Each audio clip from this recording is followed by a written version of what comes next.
It's 7:35. Let's get started. Now, I will tell you that I don't feel quite ready for this because I kind of know what I want to talk about, but I'm not sure how it's going to come out. And I know I say that every time, but I mean it. I mean it. Part of it is, you know, these every day the energies are just, you know, like this is going on and this is going on and this is going on. And while I try to stay informed, I also try to stay, you know, calm, but yet people are, you know, for various reasons kind of pulling me into it. So so I'm just trying to keep all of that calm and steady as I continue to think about what I want to say and the way that I want to say it. And what I'm going to talk about tonight is coming from yesterday's channeling with consensus, because even though we know, and as I said last week, my work, consensus's work, those who gather with me, the field in which we gather, is about the collective. It's about the all. And even though that's the case, there is still the reality of being a person in these circumstances, in these times. And so yesterday in the channeling with consensus, there was an addressing of that, being an individual in the role, aware of our opportunity to hold everything steady, to be that steady and calm presence within all of this. So I'm just going to try to recall what they said, because it was so beautiful, some of the analogies that they had. But it's also going to touch on something that's a little bit bigger of a topic that I would like more time to, and that is the individual I versus the all. And I don't want to say too much about, I don't want to go too much down that track, but that's sort of the context for what I'm going to talk about. So in these times where, especially in America, we're living in just these constant storms in the collective. There are energies just swirling and swirling and swirling and swirling. And there are storms in different areas. And within those storms, there are pockets that when you come up on those pockets, there's like a clash. And so there's just all of these different things going on in the collective, from, you know, where we started just a few months ago in the worldwide pandemic and the rise of fear, and then all of the fussing about what is it we're supposed to do and not supposed to do, and now getting ready to come out in the public arenas as we start, quote, opening up. People still in fear, and everybody's fighting about all of that. And then of course we have the race-fueled protests and you know, a lot of violence in our awareness, and just nationwide, and then beyond that, sort of globally with the pandemic. Things are stormy. Not just a storm, but multiple storms happening. And all of this storminess is part of the process of our awakening, as everything is untethered from the foundations of the old, our old normal, our old normal patterns.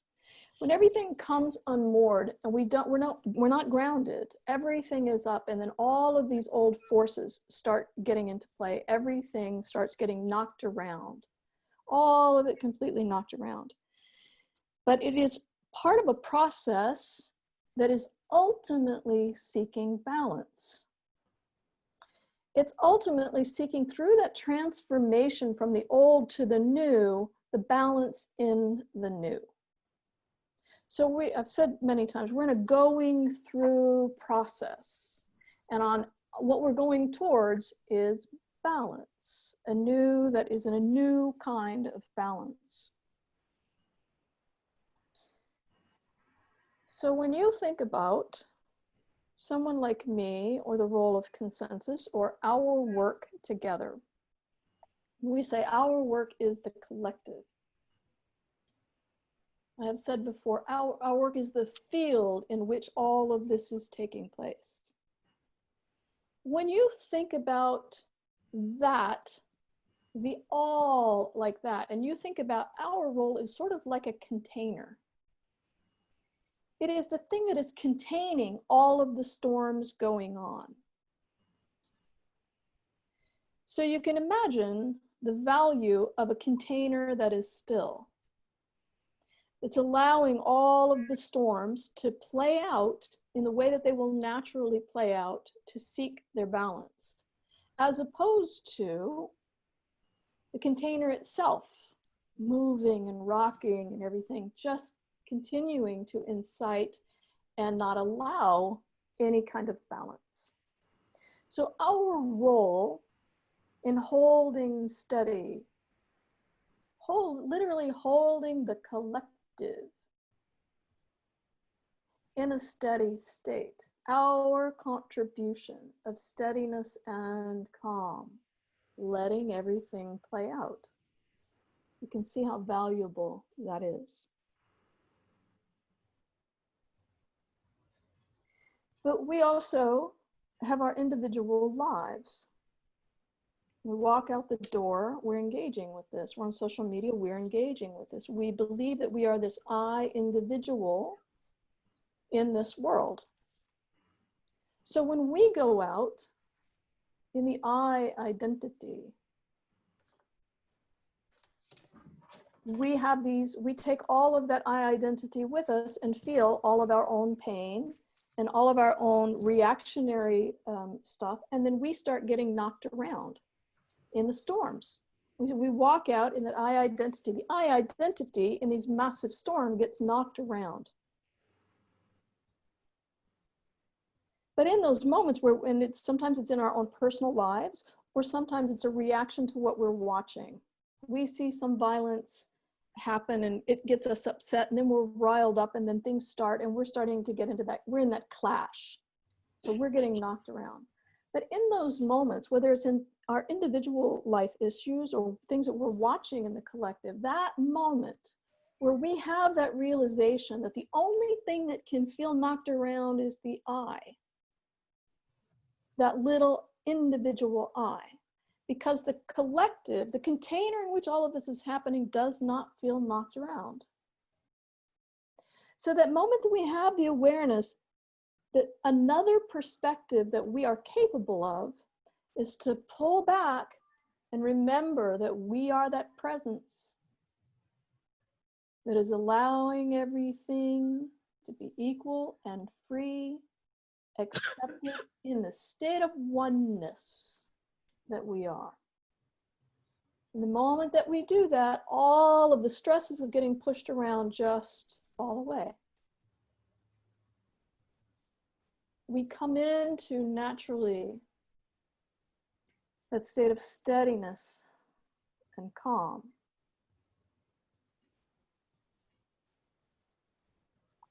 Now, where this is particularly helpful is for people who get triggered by pain that they see in what's going on, or fear that they see in what's going on with themselves or with others within the collective. Because we believe, we have always associated, this pain is mine, that pain belongs to that person. To put it in a very clear context for right now, that pain belongs to that person who's being beaten on camera right now in a protest. And then that gets us riled up, right? But we know in that moment that pain does not belong to an individual. Nothing belongs to an individual. You know this because when you see that pain in that person, you hurt. Pain belongs to all of us. It's just pain.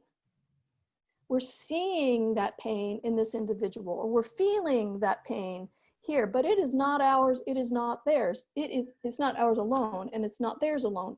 It is the collective. It's pain in the collective. So once again, when we pull out and we take on that position of holding calm and steady, embracing everything as the container, letting all of this play out, once again, we allow that pain, whatever person we see it in, it is still the pain in the collective to be held.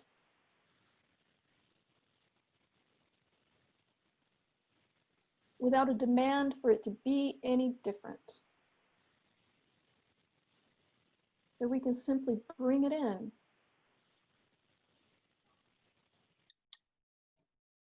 And the most beautiful part of the channeling yesterday had to do with what we do, what we can do when we bring that pain in.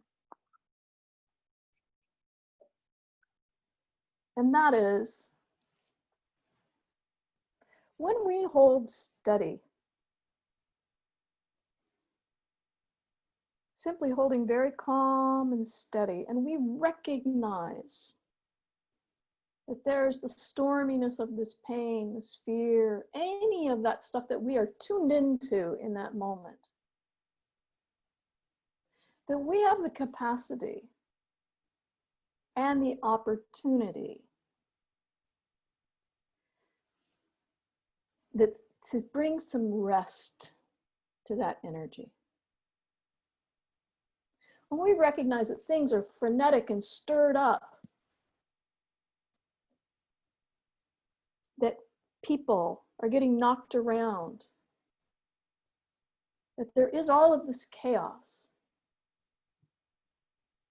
we are the place from in which those energies, that upset, can have a rest. The way that they said this was, you can imagine,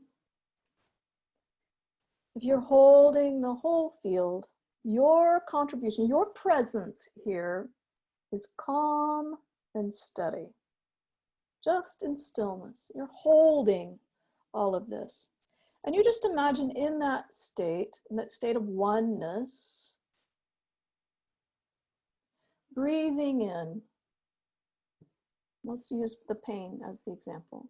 Breathing in that pain into the heart. But as you breathe it in, you imagine that the movement of that breath is a lullaby. So that you bring that pain in that breath of the lullaby, into the heart,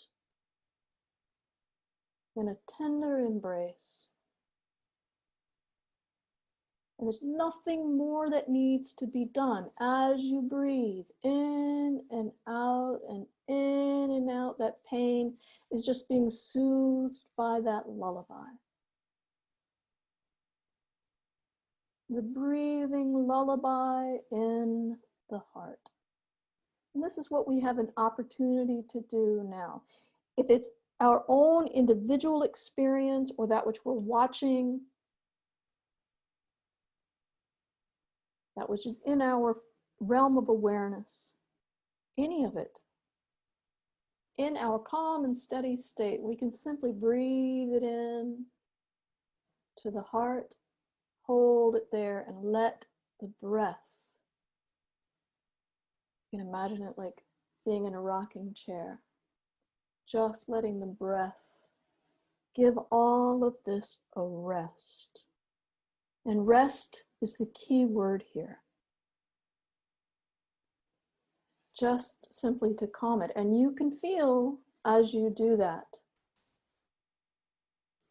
extrapolating out into the collective, this calm, this resting influence on things. It's not that we need them to end. They will still continue to play out, but we are the place in which those energies can have a rest. And what that does for us on the receiving end is that it opens our heart. I've been saying for all of this time, being centered in the heart, calm and steady and centered in the heart.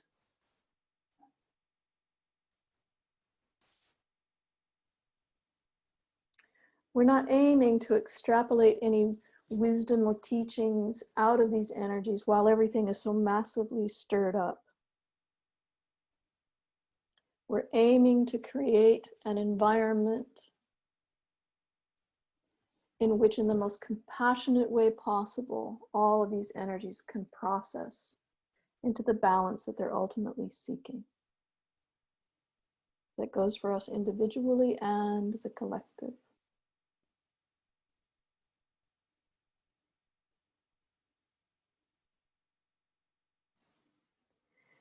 So let's aim to do that now.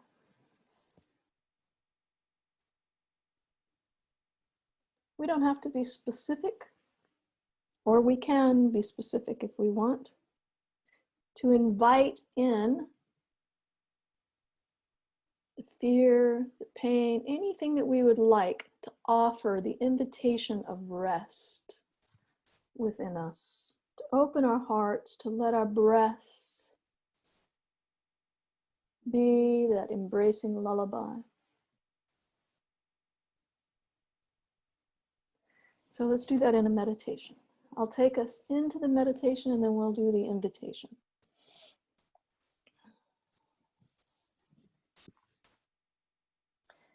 And I will tell you, I have a feeling that we're going to go kind of deep here, which is excellent. So we can just get very relaxed where we are.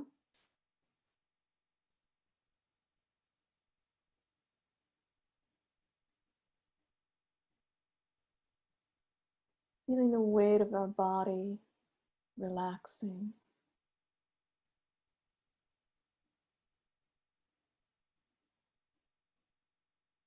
Feeling our mind soften.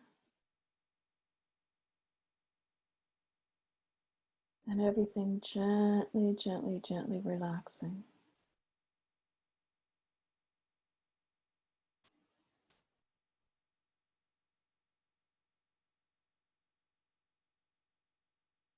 Being aware of all of our surroundings. Everything we can hear and feel.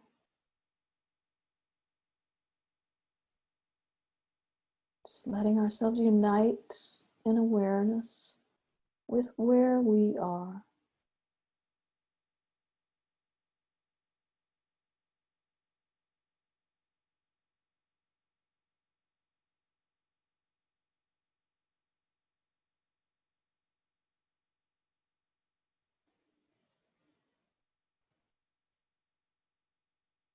And now using our breath, let's pull all of that awareness inside, into the body. Take a nice deep breath in. Pulling all of that awareness inward and then just relax it out through the body.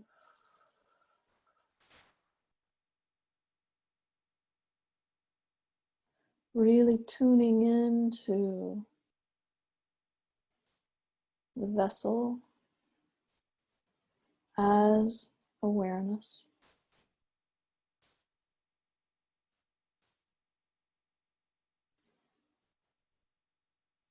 Feeling the energies, the aliveness of that awareness within.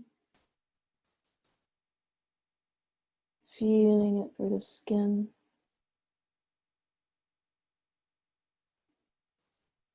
Feeling it through the muscle.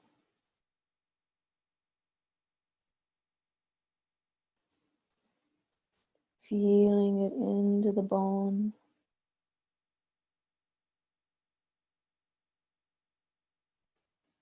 Feeling it circulating through the body.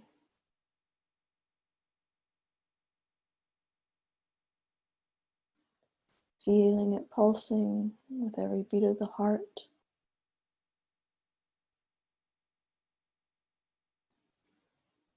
feeling it in our breath rise and fall.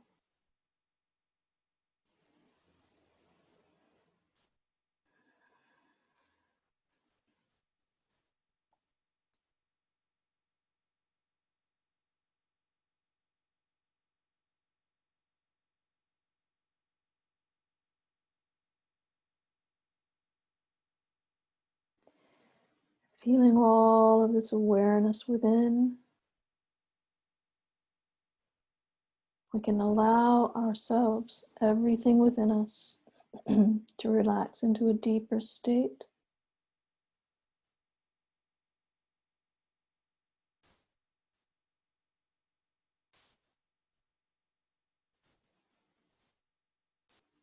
Feeling every subtle movement take us further and further into stillness.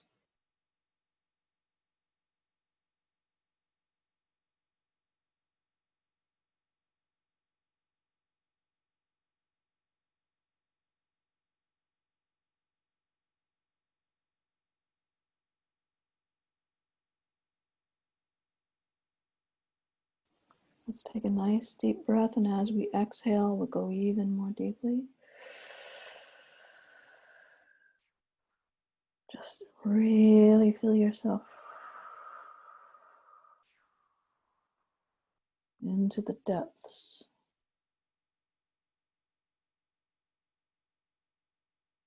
Deeper and deeper and deeper.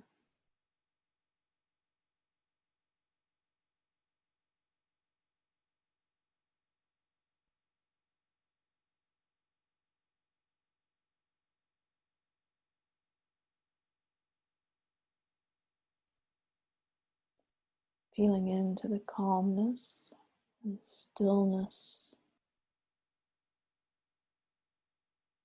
in the depths of our being.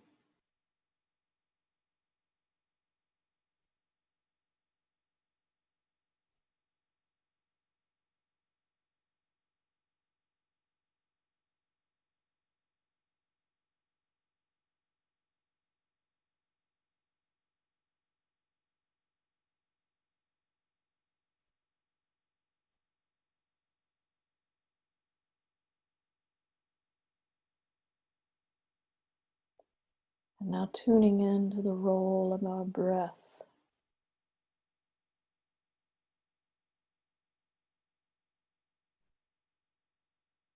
in helping us maintain that depth.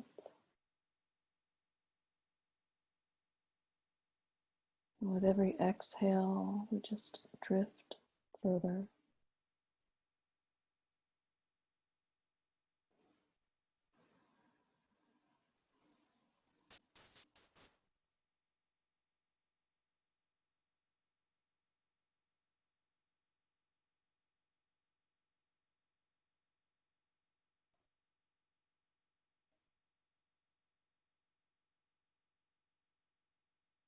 Here in the stillness and calm, we have a sense of the vastness of a field, if you will, that in our presence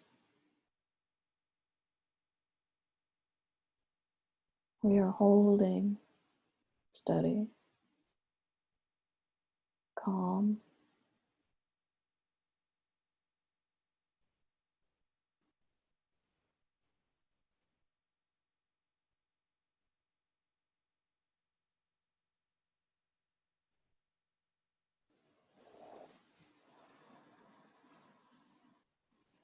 and as we breathe, we can feel our breath permeating throughout the field.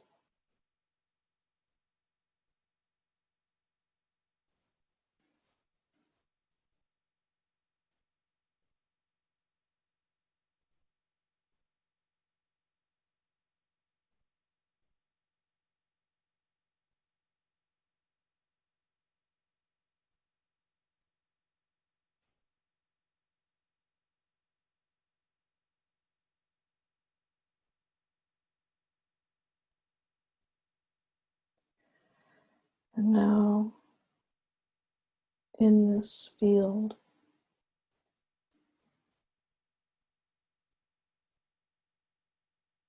we can invite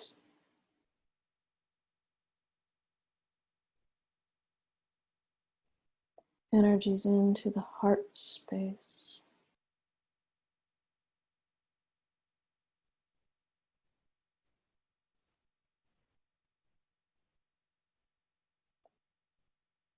I'm going to take a moment to identify the energies to invite by name or by specifics. And then we're going to take a nice deep breath in through the heart. Pull those energies in as though we're bringing them into a hug through the heart.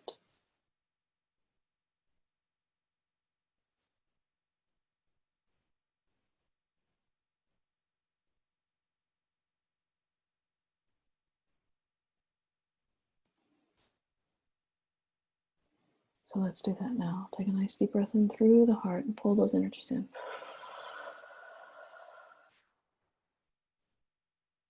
Now just let your breath perfuse through those energies as though a song is vibrating through.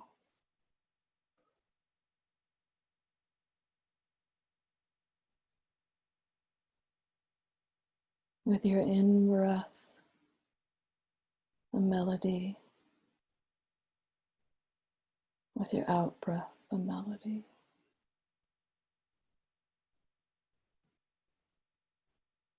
With your in-breath, soothing. With your out-breath, soothing.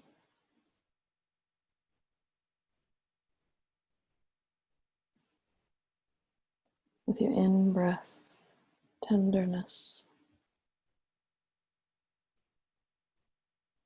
With your out-breath, tenderness.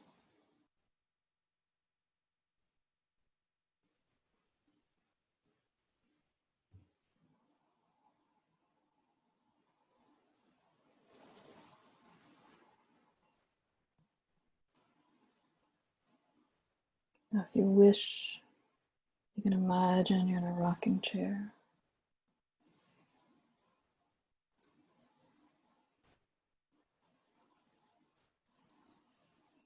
Rocking these energies.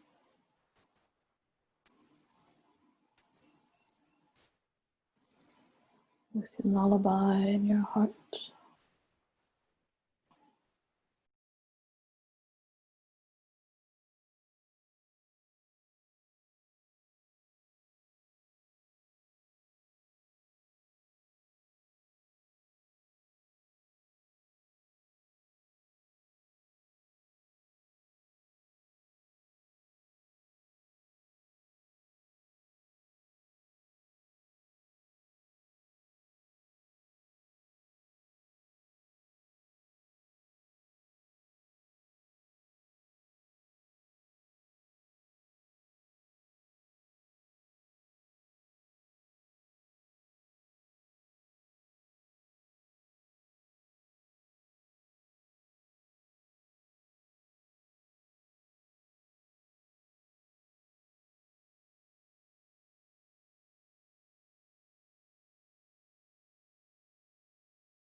The embrace of these energies through the heart, allowing the breath to be a lullaby, is a very good tool to use when we're triggered by events of the collective.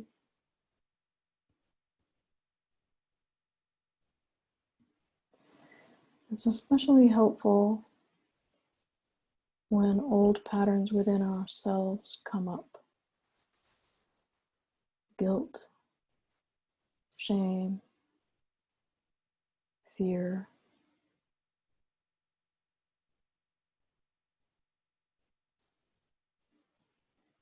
In these times where what is so much in our awareness is about historical wrongdoings or pain, deep within us, there lies these old patterns.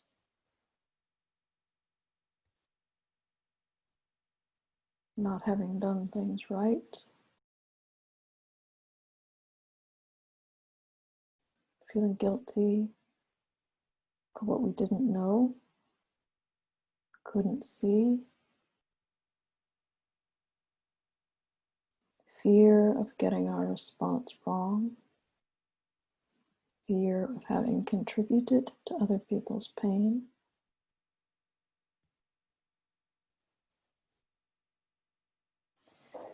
When we follow any of these patterns, when we see them in ourselves or in others, when we follow it in our I identity, we will follow it all the way back to the core of our childhood experiences in this lifetime, coming into the human experience, the innocent young being that feels lost, that doesn't know what to do, that is afraid of not getting it right.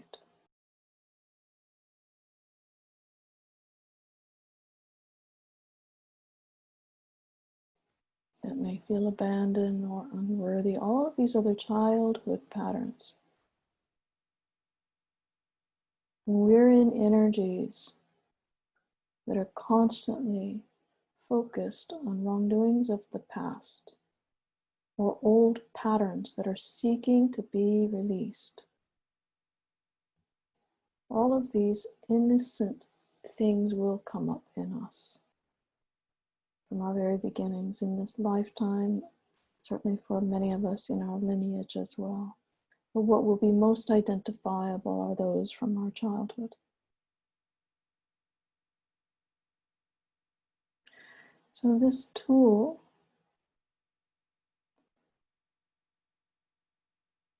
of the heart and breath lullaby can be so easily used for those feelings,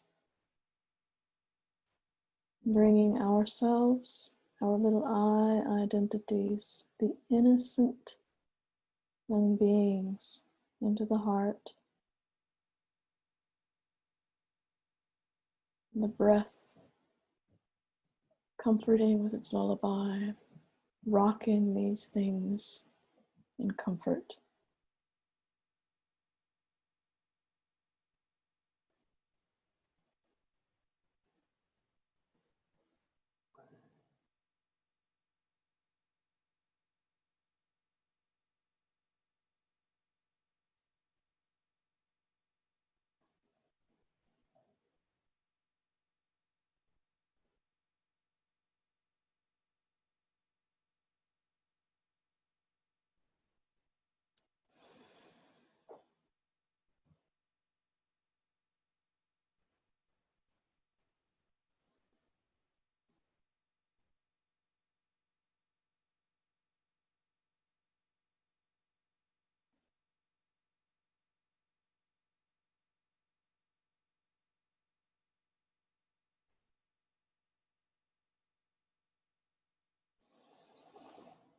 bring our attention back now to the whole body.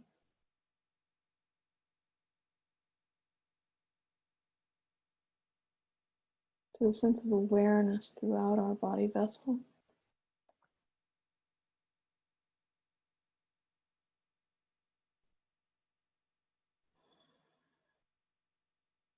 To the breath in our here and now.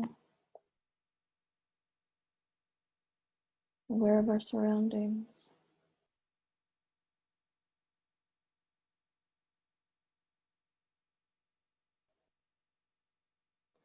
Now let's take a nice deep breath in through the heart. And back out through the heart with great love.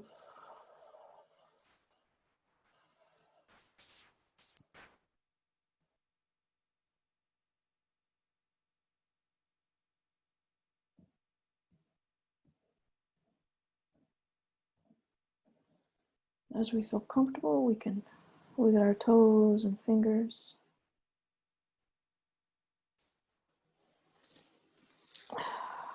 Open our eyes.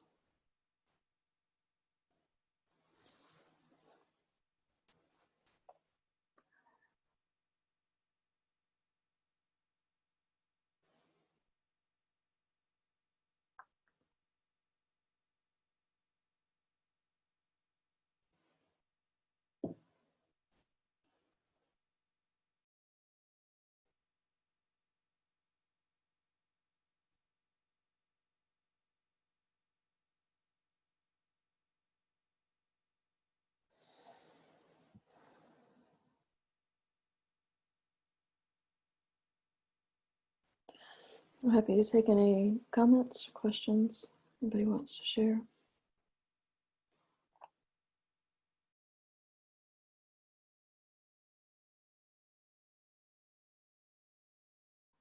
Ashley? I just want to say thank you for that, because that was really, I really needed that. A lot of crazy things happened yesterday, and particularly today I've been really emotionally impacted by sort of this resurfacing of information about the children in detention centers, which has been a really heartbreaking event, I think, to have to sort of be alive for. And I've been thinking a lot about the Buddhist term horrified anxiety, when something is so horrifying that you have to kind of numb yourself to it. Mm. And that particular, that the fact that that's happening right now is so overwhelming to me that I have to numb and sort of not read about it because I feel so powerless. And I think, you know, you teaching that practice right now is just incredibly helpful for me to feel like there's some way to engage when I don't feel like I have a way to. So I just want to say thank you. Yeah, you're welcome. You're welcome. I think that's the exact spirit of the teaching, was recognizing that, you know, depending on what you're focusing on, what you're feeling, what's happened, what your history is, it's overwhelming in some ways, in volume and in, you know, just the, like as you say, the horror of some of it, if that's what it feels like to you. So I think that was the reason specifically for that teaching. And it's one of the few times where consensus specifically said, this is a practice to share with the group.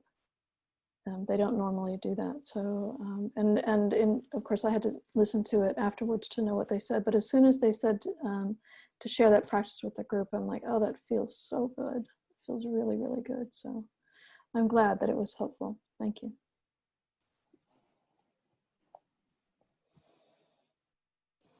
Yes, Eileen.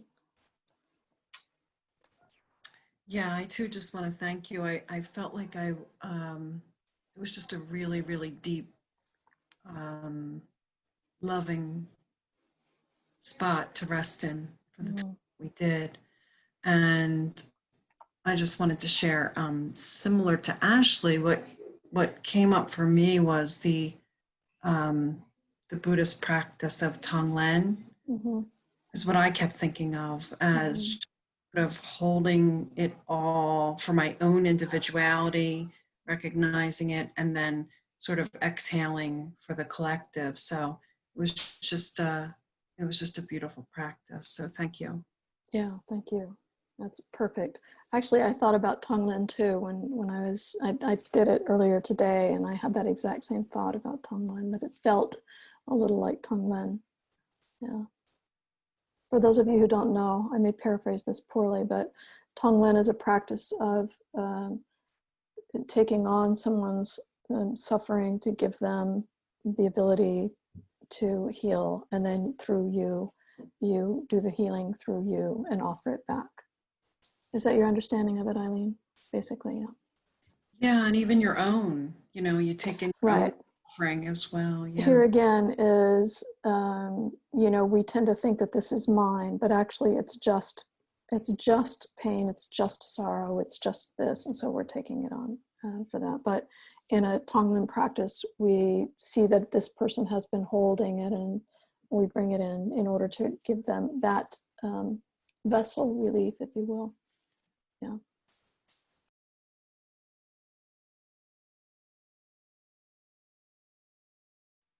Others.